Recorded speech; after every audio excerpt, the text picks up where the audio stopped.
Now, who does that? Who posts a video on New Year's Day? Christine and this playlist.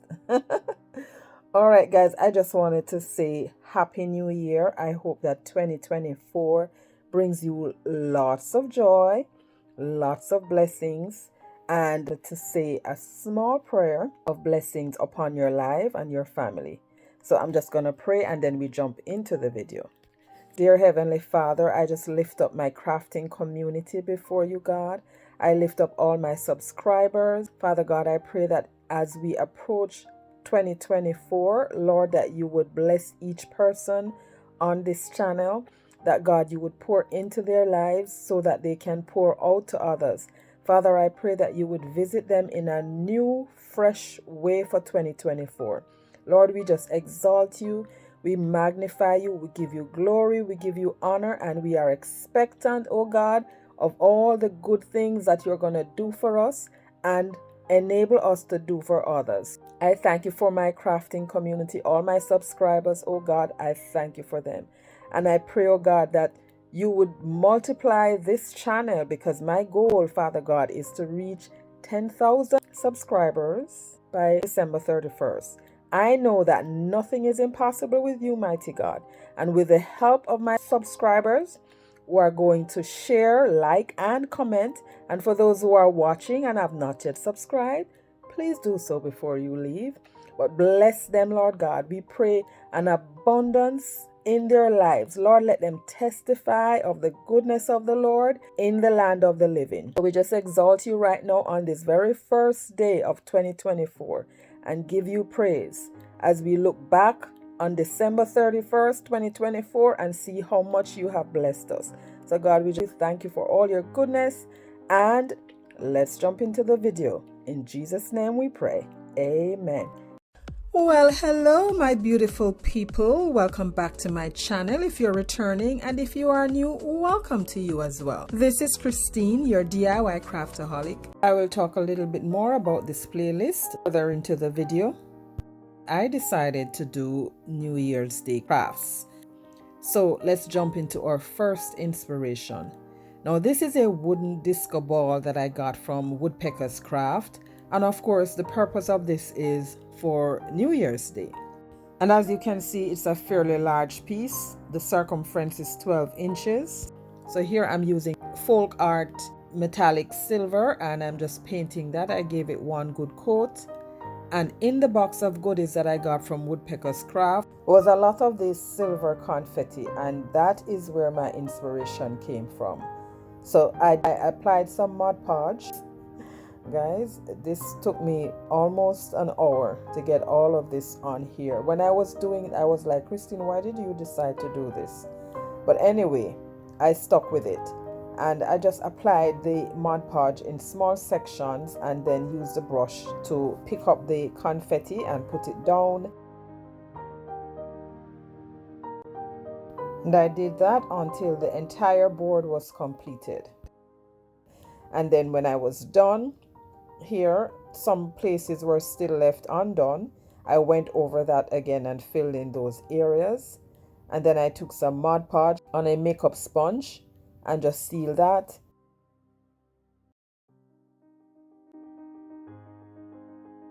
And then took the detail scissors, cut off the little pieces that were hanging off at the edge.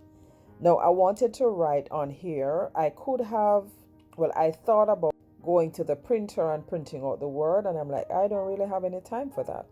So I took the water transfer paper, and of course that was giving me some challenges, so I just decided, I discovered that I could just handwrite that down, and that is what I did.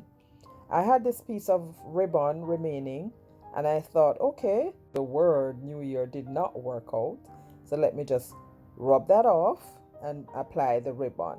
So I took some hot glue, glued that down. This is supposed to be a disco ball, guys, so I didn't want it too fussy, didn't want too much on there. Now I still wanted a little bit more on here. I found a piece of boxwood pick, and this gold poinsettia I had from another pick. I picked that off, dust off some of the gold off of that because it was very glittery. and glued that there, and then glued on this burlap bow. And this is done. Happy 2024. Let me know if you would have added anything else to this. I saw this as a blank canvas. This could have gone in many other directions, but I chose to leave it as is. And to recreate a New Year's Day decor like this, you can use foil paper and a cardboard and stickers. And that's it.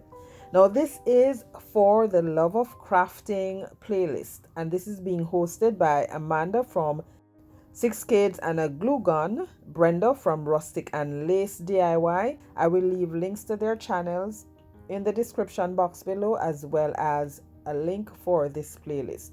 Now let's jump into our second inspiration. This one is so easy. If you blink, you're gonna miss it. So I took these two ornaments and I painted them with folk art metallic gold and black, and now they're dried. You saw I took that ribbon I got from the Dollar Tree, and because I needed black on there, I painted in the cream section using the paint pen or the marker. And now here I am just going over the ornaments with a little Mod Podge to seal the paint in. And when that dried, this sticker pack I had in my stash, it has gold and silver. So I took the two biggest stars, placed them in the middle. I then glued on the bows that I made with the ribbon, the awareness fold, and just tied that in the middle. And then I took smaller stars, glued them on, and added string for hanging. And that is it for that one, guys. Quick and easy. Let me know what you think about this one. I love it. Now we're moving on to our last inspiration. This is another piece that I got from Woodpecker's Craft, and that is saying 2024, using the same black and gold paint and a sponge dabber. Now, right here, I'm not sure what I was thinking. I thought that just applying a little of the black on the surface before would make the gold pop. However, that was not the case. And there I tried to fix it by applying some more of the gold paint over that, and that just made it worse. But anyway, I moved on. So as you saw, painted everything, and then I took some of the gold paint with a dry chippy brush, and I am just distressing the edge just to make that pop a little bit more. And I did the same for the gold section. So I did the gold paint on the black edges and the black paint on the gold edges, if you know what I mean. Now this is one of Dollar Tree's ornament, again in my stash. Took that and sanded off the sheen. I was gonna place it on there just as it is because it's gold. But then, no, I didn't like the sheen, so I decided to distress that and then painted it black and set that aside. And now I'm applying some Mod Podge to the 20 and 24. And then when the ornament dried, I took that, I glued it in the middle. It had a little gold thing in the center. I removed that first before I painted it and then replaced it. And that is it. Added a piece of string at the back for hanging, and this piece is done, guys. I am not doing anything else to this because of course it's 2024 and it's gold and black. So there you have it, guys. We are here for the final reveal. Let me know which one of these was your favorite today. If you're coming over from the playlist, thank you for joining me today. I hope you consider subscribing and hit that notification bell so you'll be notified whenever I upload new content on this channel. I do budget-friendly DIYs, and I'm sure you'll find something here that you can enjoy. Don't forget to check out the host channels as well as the playlist. And to keep watching, I suggest this video right here or this playlist. And again, a happy 2024, and I'll catch you on my next one. Bye.